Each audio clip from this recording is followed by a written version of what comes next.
This CR-V is making some really strange noises. The customer's concerned something serious is wrong, and we're going to show you why today. The CR-V is one of the best, most reliable, smaller SUVs you can buy. Let's get started.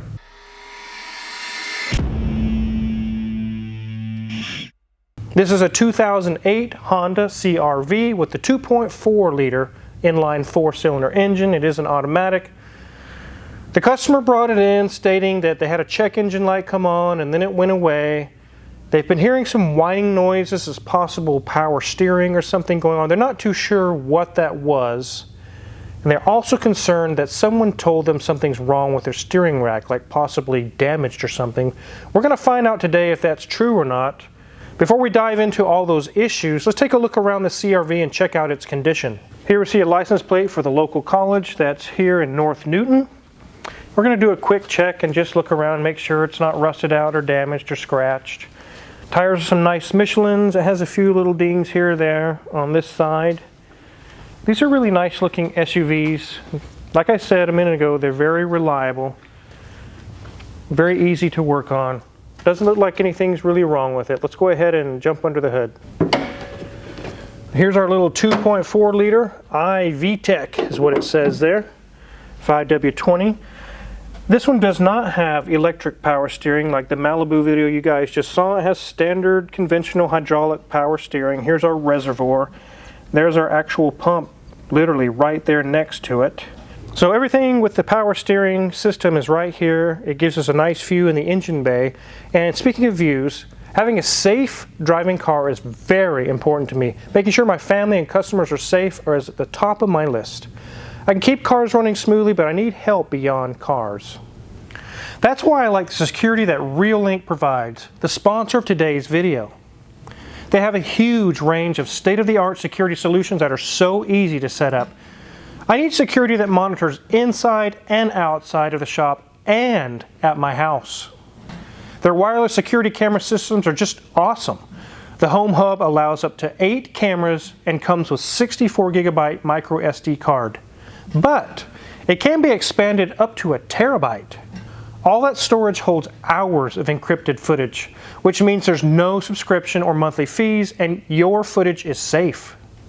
The Reolink app allows me to monitor all my cameras from anywhere. I can also review HD quality footage if I need to. The app also keeps event logs and provides detailed reports from all of my cameras. Between the Home Hub alarm and the app's real-time notifications, I'm not going to miss any questionable situations. So far, the only alerts I've had at home were from these 2 nosy raccoons. They were on my deck at 1 in the morning. Luckily, they weren't doing any damage. Reolink's wireless kits make setting up a security system so easy. Cameras can either be used inside or outside. I can even control where this camera is pointing and move it if I need to see something out of the current view.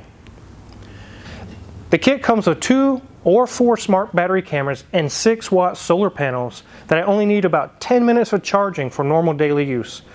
So you don't have to run power cords to hard to reach areas. You know what I need to protect. What do you need to keep safe? Create your own personalized security system with Reolink. Experience a whole new level of security. Now back to this CR-V. We've all been in a Walmart parking lot at some point or another and we've heard people's power steering pumps whining. The Fords are really about it, like the Tauruses and the Sables and things of the early, late 90s. We know that noise. And that's kind of what they thought they were hearing with the CR-V.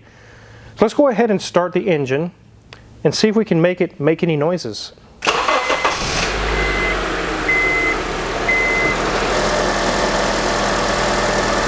By turning the steering wheel, it just starts to hear the whining noise. We will hear the tires rubbing on the concrete. We will hear that, but we should hear like a loud whining noise if the power steering pump is low on fluid or something's wrong with it.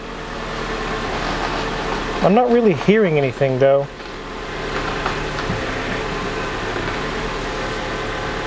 I do see, however, a check engine light is on. That may give us some idea of what's going on with this thing. Let's get our scan tool out and take a look.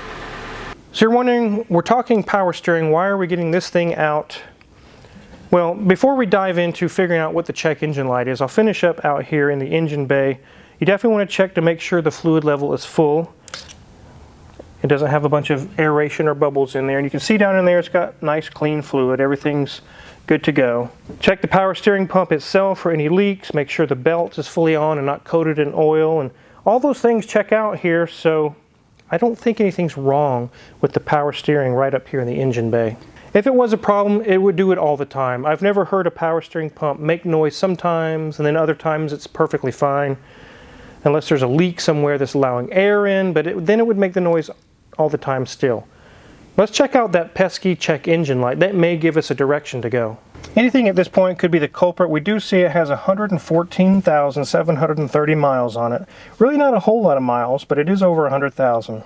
I just have our handy CRP 123. I kind of jokingly call it the crap 123. But this thing's like 8 years old, and it just keeps going. It's really good. We have these on our Amazon affiliates link in the description below for sale. Let's see what we got for codes. System 2 Lean Bank 1. I did put that code into Identifix, which you guys know I use a lot. And it pointed to either a cracked elbow on the PCV system or a bad mass airflow sensor. Let's go check in the engine bay to make sure that's not cracked. Then we'll jump into showing you how I check airflow sensors. So right here is possibly the offending elbow that can crack and cause system lean codes. We did smoke test it. There is no leaks. This thing is happy. It's in good shape. Let's rule out the airflow sensor, and then we'll dive into the whining noise. The check engine light revealed to us that something's going on that's not really making the whining noise. That doesn't lead us into that direction, but there's another area we can check, which we'll dive into here in a minute. Let me show you how I check airflow sensors, which are right here. So here's our airflow sensor, and the only thing we can see is that it's not a knockoff cheap Chinese brand. It's OEM Denso, which is the only one that should be put back on here. But there's not much else you can tell about it. There's nothing you can inspect and say it's good or it's bad. But there is a way that you can do that with the scan tool. Let's go take a look. So I'm going back to my military days of hurry up and wait, which you guys who are in the military, you know how that works. But we're gonna let it settle down to its normal idle, which when you first start a cold engine, the idle's up. We gotta let it settle back down. I'm gonna be looking at the grams per second on the mass airflow sensor. One thing I learned at a vision school conference I went to many years ago, the teacher had worked in the industry of airflow sensors, and he said at idle with all the accessories turned off on most engines that are naturally aspirated, the grams per second should be at or a little higher, just preferably a little higher than the engine liter size. So this is a 2.4 liter, which means we should be seeing possibly 3.0 or higher to be a happy airflow sensor. Let's see what we see here. Showing 2.6, and if we let it sit for a long time, it'll actually get down to 2.3, 2.2, and we've even seen it go down as low as 2.0, which is way below where it should be. It would take a long time for it to warm up and show you guys this, but this definitely below where it should be. I've tested this out over the past 20 years, and it has never, ever been wrong. I've gone and seen airflow sensors, you know, a 3.5 liter, and I'm seeing 2.8, 2.4. We put a brand new OEM airflow sensor in, immediately it's at 3.8, 4.0. I know we fixed it. So I now know this airflow sensor is bad. That's why the check engine light is on. But there's another code that really can't use this scan tool to show you, but a different scan tool we used. Here's a picture. B1177. There's something wrong with the voltage supply. So this all seems a little confusing to you guys right now. So Wizard, you're all over the place. Welcome to diagnosing a car in a professional shop. It came in with a noise. We didn't see anything going on, particularly with the power steering pump. But the check engine light is on. Well, maybe that's it. So we check it, and it leads us in a different direction to find out that the airflow sensor is bad, but that's not the whining noise. So this is how it goes with diagnosis. You need to be able to see multiple things going on all at the same time and be able to isolate and put in compartments. Okay, this is over here, this is over here. These two are not related to one another. You have to be able to do that. It takes years of training. But with that code I just showed you, the B1177, I looked that up on Identifix as well. There's tons of alternators that are bad. I had Junior Mint connect a voltmeter to the battery to monitor charging, and most of the time it would charge just fine, 13.5, 14 volts. But then we caught it. It glitches sometimes. It would go down to 12, and you could hear the alternator. Something's really wrong with that alternator. I can't get it to do it right now. It's not acting up. It just does it at random times. But we now know the alternator is causing that noise. We have a code to verify there is fluctuation in voltages. That's what that code means. And we physically saw the alternator kind of drop out. So now I know the alternator is bad. We saw it with our own eyes, and we showed you the code verifying that. So it kind of double verifies the alternator issue. The airflow sensor is secondary. It's not causing this whining noise. But the customer did have the complaint the check engine light was on. So now we have two separate problems. The whining noise is the alternator. The check engine light is the airflow sensor. Let's get this thing up in the air and I'll show you where the alternator is at, and we'll do a quick inspection.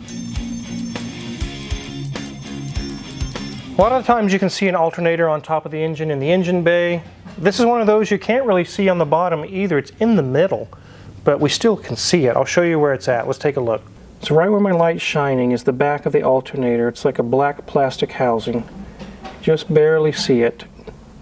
It's kind of hard to see, but as you can see and imagine, it's not very fun to get to. So they're kind of stacked. You got your power steering pump, and then at the bottom you got your AC compressor.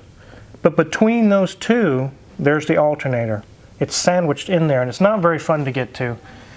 But that is what the whining noise is. It is intermittently failing, so that's what that is. Let's take a look at the rest of the car. I don't see anything leaking from our radiator core support area.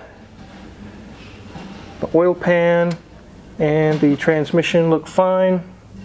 Check out these brakes. They're about 60% remaining. A CV boot is good. It's good there as well. Nothing loose. Brakes are good there. CV boot is good on both sides. Nothing is loose. Now the customer did mention that there's possible crack or something going on with the steering rack.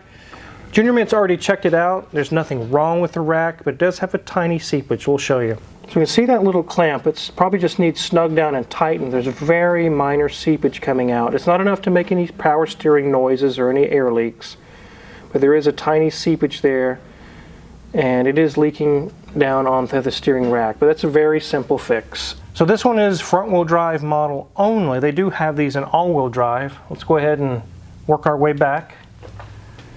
Right here would be a nice girthy drive shaft, but we are missing it today. Here's our exhaust. Here's our fuel tank. Charcoal canisters in there. And where there would be a differential and things going on right here, it's just void of all that. It's front-wheel drive only. We do see a blown out shock though. You can see the oil leaking down it. That's not one of their complaints, but definitely needs to be addressed at some point. Our brakes are about 50% remaining. There's no CV boots to check. Nothing loose there. This shock appears to be fine. Brakes are 50% and nothing loose there either. So other than a mass airflow sensor, an alternator, tightening up a clamp, and possibly needing a shock, that's all it needs. So let's get this thing on the ground. So it's kind of feeling like the Kansas weather around here with a roller coaster of what's wrong with this vehicle. And this can happen sometimes when you get a vehicle in, it has a complaint, and you start looking at the symptoms and other issues, and it takes you completely in a different direction. And you end up back, finally figuring everything out. But you have to be trained to know, okay, I can't get off track here. Let's look at the bigger picture and figure it all out. Now on that steering rack we saw, it just needs the clamp tightened up and cleaned up. That's all it needs. They've had a shop say it was cracked or possibly need the steering rack fully replaced. We verified it works fine. We'll just tighten up the clamp. It'll be good to go and they'll be fine. It'll hardly cost anything. Definitely want to do a video, guys, to answer that question. Is the CR-V the best SUV you can buy for the money? For the money it is, there's the RAV4s, the Toyota versions of these, and they do cost a lot more. There's a reason why they cost more. You can get these for a little cheaper, and they're really 90% as good as a Toyota. They're really good.